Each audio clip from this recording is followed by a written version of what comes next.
My ex-boyfriend was straddling me in the road, actually stabbing me. His knees were on each side of me, and the young man pulled him off of me, and the girl was on the phone with 911 the whole time.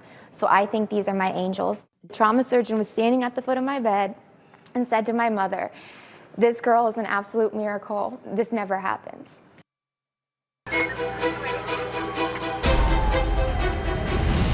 Welcome back. It is still crime time here on Closing Arguments, and still with me are former police officer Joe Estet and former senior special agent with the Drug Enforcement Administration and the founder and CEO of Global Security Group, David Katz.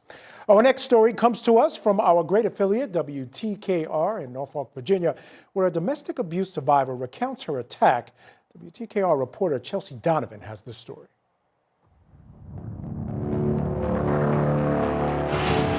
One last hug. That's all he said he wanted. He was pulling on my heartstrings and manipulating me. It was January 24th, 2012 in Clearwater, Florida. Melissa Dohme Hill, just 20 years old, had a bright future studying as a nurse. She had broken up with her longtime boyfriend 3 months prior, and he wanted closure, so she gave in. He reached his arms around me for the hug that he was crying on the phone for, and the moment he squeezed me, he actually flipped a switchblade open that was hiding in his hand.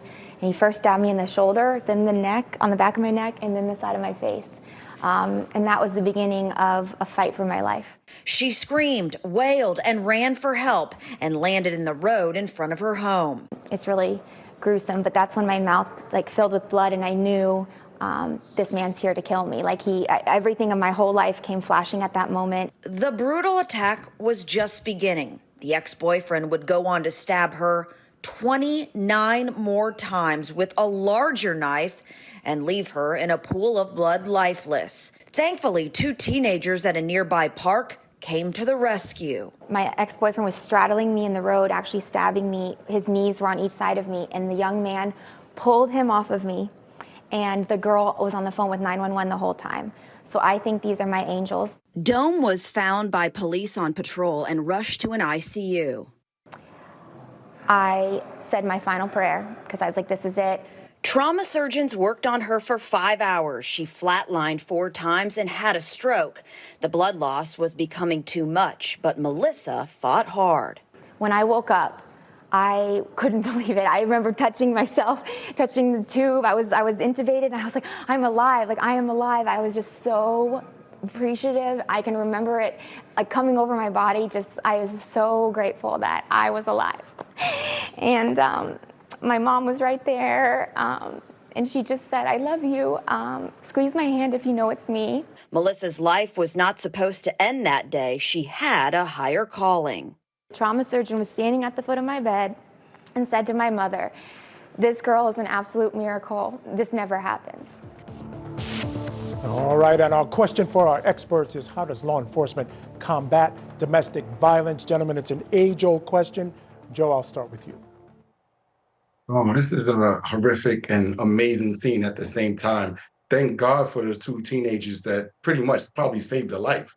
When I came along, domestic violence, you seen physical injuries, you would lock up the aggressor, then you would let the courts handle it. Now I'm hearing from friends and family members still on the job, they're actually having domestic violence units respond to these calls. And they're not only just sending it to the courts, they're doing follow-ups, they're giving them more resources as far as classes where you start talking about how to deal with conflict resolution, anger management, and they're constantly kind of keeping tabs on the victims and make sure things are going like they're supposed to. So I think we're definitely in the right direction. We're being more actively involved with these domestic violence cases. Yeah, David Katz, we're certainly moving in the right direction. I'm with Joe. I can remember the changes, the sweeping changes that police departments have made to deal with domestic violence. Oh yeah, well, there's the must arrest policy. So whereas in prior years, an officer would come in and then the victim would say, no, it's okay, I don't want to press charges, and they would leave and come back, and the next day you'd find a body or a very, very badly injured person. I agree with Joe completely. It's the follow-up. The one thing this story didn't go into is what was the preceding story. Was he aggressive and abusive beforehand? Did she have any knowledge that he could act violently?